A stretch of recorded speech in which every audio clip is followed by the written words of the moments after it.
నమస్తే, welcome to dot news. నేను మాణిక్. రాజకీయం అన్నాక నెగ్గటమే ప్రధానం, అధికారమే లక్ష్యం.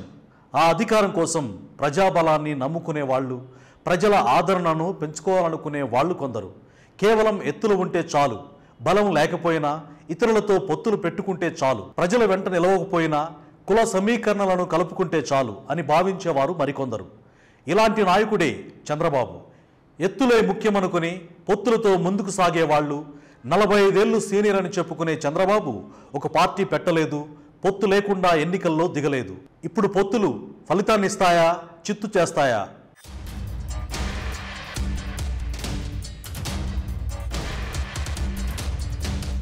ప్రజెంట్ ఏపీలో డిఫరెంట్ పొలిటికల్ ట్రెండ్ నడుస్తోంది. అప్పట్లో పులిరాజాకు ఎయిడ్స్ వస్తుందా లేదా బాహుబలిని కట్టప్ప ఎందుకు చంపాడు లాంటి ట్రెండ్ సెట్టింగ్ ఇంట్రెస్ట్, క్యూరియాసిటీ దేశవ్యాప్తంగా క్రియేట్ అయింది. ఇప్పుడు పొలిటికల్గా ఏపీలో చంద్రబాబు, పవన్, మోడీ కూటమి గెలుస్తుందా అన్నది కూడా అంతే ఆసక్తి రేపుతోంది. నారా చంద్రబాబు నాయుడు వెన్నుపోటు రాజకీయాలకు మారుపేరని పొలిటికల్ మేధావుల మాట.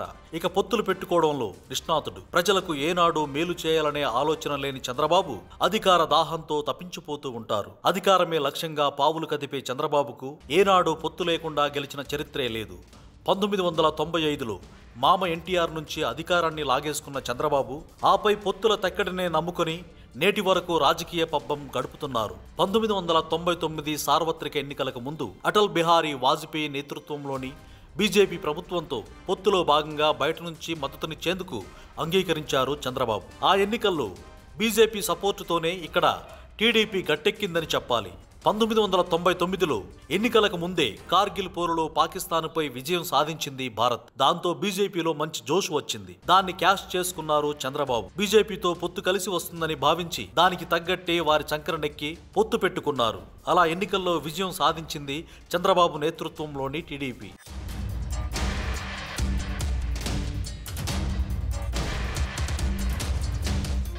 ఇక 2004 అసెంబ్లీ ఎన్నికల్లో వైఎస్ఆర్ దెబ్బకు టీడీపీ కుదేలైంది. 2004లో అధికార పక్షంగా ఎన్నికల బరిలో దిగింది టీడీపీ. ఇక్కడ కూడా ఎన్డీఏ భాగస్వామిగా రంగంలోకి దిగారు చంద్రబాబు. కానీ ఆ ఎన్నికల్లో తెలుగుదేశం పార్టీ కేవలం 47 సీట్లకే పరిమితమైంది. 1999 ఎన్నికల్లో 180 సీట్లతో అధికారం చేజిక్కించుకున్న టీడీపీ 2004లో మాత్రం ఎటువంటి ప్రభావం చూపలేకపోయింది. 2004లో వైఎస్ఆర్ నేతృత్వంలోని కాంగ్రెస్ 185 సీట్లతో తిరుగులేని మెజార్టీ సాధించి ప్రభుత్వం ఏర్పాటు చేసింది. ఇక 2009 అసెంబ్లీ ఎన్నికల్లో చంద్రబాబు విచిత్ర కూటమితో తెరపైకి వచ్చారు.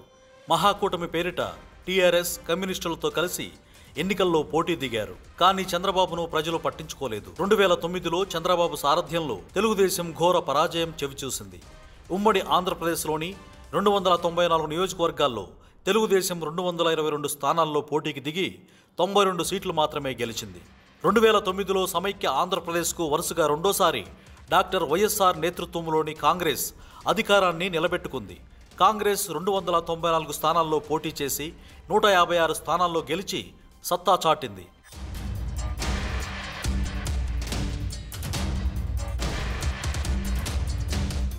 మళ్లీ 2014 ఎన్నికల్లో ఎన్డీఏతో పొత్తు కోసం ప్రదక్షిణలు చేసి మరీ ఎన్నికలకు సిద్ధమయ్యారు చంద్రబాబు. 2014 ఎన్నికల్లో చంద్రబాబుకు బీజేపీ, మోదీ హవా కలిసొచ్చింది. అప్పుడు విభజిత ఆంధ్రప్రదేశ్లో టీడీపీ 160 స్థానాల్లో పోటీ చేయగా 102 సీట్లు గెలిచింది. 2014 ఎన్నికల్లో గెలుపోవటంలో భయంతో అసలు పోటీకే దిగలేదు పవన్ కళ్యాణ్. 2019లో సైకిల్ పంక్చర్ అయింది. 2 రాష్ట్రాల్లో చేదు ఫలితాలను చవిచూసింది. 2019 ఎన్నికల్లో సింగిల్గా సైకిల్ గుర్తుతో పోటీకి దిగి అత్యంత ఘోరంగా ఓడిపోయారు. 175 స్థానాల్లో పోటీ చేసి కేవలం 23 స్థానాలకు పరిమితమయ్యారు. 2019 ఎన్నికల్లో 175 స్థానాల్లో పోటీ చేసిన వైఎస్ఆర్సీపీ అద్భుత విజయంతో 151 స్థానాల్లో ఘన విజయం సాధించి ప్రభుత్వాన్ని ఏర్పాటు చేసింది. 2019 ఎన్నికల్లో విచిత్ర పొత్తులతో వచ్చిన జనసేన ఘోర పరాజయం చవిచూసింది. పోటీ చేసిన 2 చోట్ల పవన్ కళ్యాణ్ చిత్తుగా ఓడిపోయారు. కేవలం జనసేన ఒక స్థానాన్ని మాత్రమే గెలిచింది. ఇప్పుడు 2024లో మళ్లీ పవన్తో కలిశారు. బలం సరిపోక మోడీని కలుపుకున్నారు. ఈసారైనా నెగ్గుతారా అంటే జగన్ ముందు కూటమి పటాపంచలవుతుందని పబ్లిక్ చెబుతున్నారు. మరి ఏం జరుగుతుందో తెలియాలంటే జూన్ 4 వరకు వెయిట్ చేయాల్సిందే.